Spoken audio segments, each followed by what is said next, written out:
தென்னிந்திய திருச்சபையின் தூத்துக்குடி நாசரேத் திருமண்டலத்தின் புதிய கமிஷனரி பேராயராக கன்னியாகுமரி பகுதியை சேர்ந்த பேராயர் கிறிஸ்டோபர் விஜயன் நியமிக்கப்பட்டுள்ளார். பணி நியமனத்திற்கு பின்பு தூத்துக்குடி ஆயர்களோடு அவர் பேசும்போது தூத்துக்குடியோடு தனக்கிருக்கும் உறவு குறித்து பேசியுள்ளார். இந்தியாவின் முதல் பேராயரான பிஷப் பசரியா அவர்கள் அவர் பிறந்த கிராமமான வெள்ளாளன் விளையில் அடிக்கடி தான் வந்து சந்தித்து செல்வதையும் அவரது வாழ்க்கை தன் வாழ்க்கையில் மிகப்பெரிய தாக்கத்தை ஏற்படுத்தியிருக்கிறது என்றும் அவரை குறித்து நான் மிக அருமையான புத்தகம் ஒன்று எழுதியுள்ளேன் என்றும் தூத்துக்குடி மண் மீது தனக்கு இருக்கும் உறவு குறித்து பேசியுள்ளார். மேலும் திருமண்டல ஊழியர்கள் ஒன்றிணைந்து நாம் பணி செய்ய வேண்டும் என்றும் உற்சாகப்படுத்தியுள்ளார். தூத்துக்குடி நாசரேத் திருமண்டலத்தில் பல்வேறு குழப்பங்கள் நிலவி வந்த நிலையில் பேராயர் கிறிஸ்டோபர் விஜயன் அவர்கள் பேசிய இந்த வார்த்தைகள் மக்களை அன்பிலும் இறை பக்தியிலும் ஒன்றிணைப்பதாக அமைந்துள்ளது. இந்த காட்சிகளை பாருங்கள், உங்கள் நண்பர்களுக்கும் பகிர்ந்து கொள்ளுங்கள். நன்றி.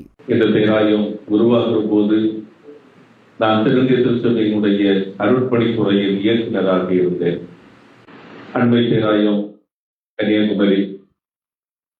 அண்மை பேராயத்தில் பேராயராக பணியாற்றுகிற இந்த காலத்தில் இந்த பேராயத்தோடு நெருக்கமாக பழகுவதற்கும் இந்த பேராயத்தினுடைய இறையாண்மைகளை கூடுதலாக அறிந்து கொள்வதற்கும் ஆண்டவர் ஒரு வாய்ப்பளித்திருக்கிறார் என்றுதான் நான் சொல்லுவேன்.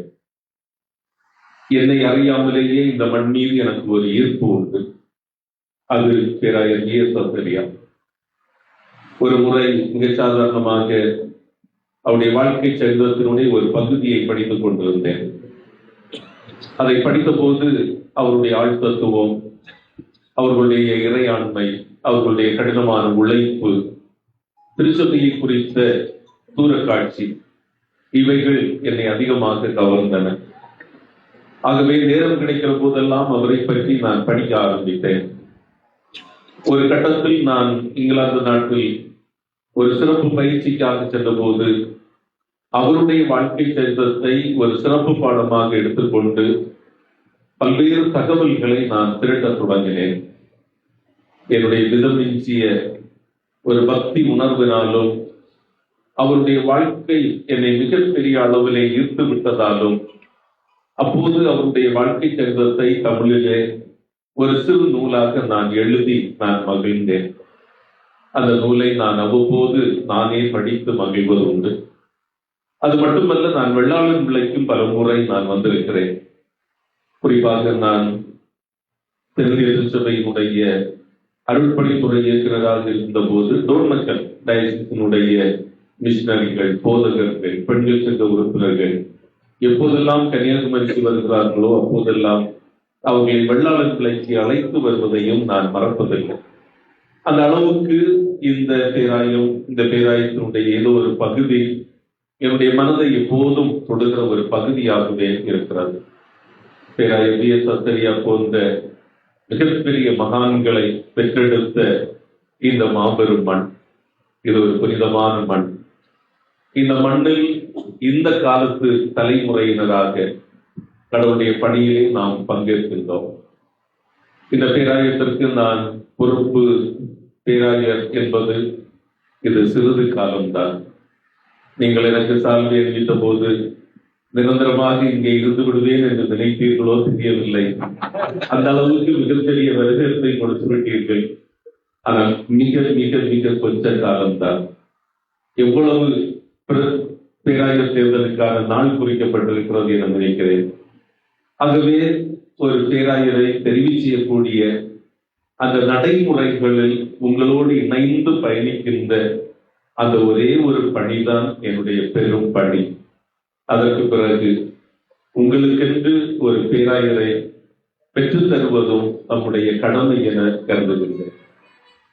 என்னுடைய அன்பு நண்பர் தாமஸ் அவர்கள் சொல்கிற போது கன்னியாகுமரி பேராயத்தில் இப்போது நடக்கக்கூடிய வளர்ச்சி பணிகளை பற்றி சொன்னார்கள். உண்மையான வளர்ச்சி ஒரு பேராயத்தில் வர வேண்டும் என்று சொன்னார். உங்களுக்கு என்று உங்களாலே தெரிவு செய்யப்படுகிற ஒருவர் பேராயராக வருகிற போதுதான் அந்த எழுச்சியை, அந்த மாற்றத்தை, அந்த வளர்ச்சியை நீங்கள் பார்க்க முடியும். அது என்னுடைய உறுதியான நம்பிக்கை. ஆகவே என்னுடைய கால அளவை நானே குறித்திருக்கிறேன். இது கொஞ்ச காலம். ஆகவே என்னிடத்தில் நீங்கள் மிதமிஞ்சியவைகளை எதிர்பார்க்க வேண்டாம். அதற்கு தேவை இருக்காது. ஏனென்றால் நான் நினைப்பதற்கு முன்பதாக புதிய பேராயர் இங்கே வந்து விடுவார். ஆகவே இந்த குறுகிய காலகட்டத்தில் நாம் ஒருவரை ஒருவர் அன்பு செய்கிறவர்களாக, ஒருவரை ஒருவர் ஜெபத்தில் தாங்குகிறவர்களாக, மிக இணக்கமாக, இது ஆண்டவருடைய பணி, இந்த பணியில் மிக இணக்கமாக பயணிக்கிறவர்களாக நாம் இருப்போம். இந்த காலையில் என்னுடைய தனி தியானத்திற்காக எனக்கு கிடைத்த ஒரு பகுதி தீமோத்தேயு 1 அதிகாரம் 5வது வசனம். பவுலடிகளார் தீமோத்தேயுவுக்கு சொல்லுகிற போது சொல்லுகிறார், தூய்மையான இருதயம், தூய்மையான மனச்சான்று, உண்மையான விசுவாசம், இவைகளிலிருந்து எழக்கூடிய அன்பு.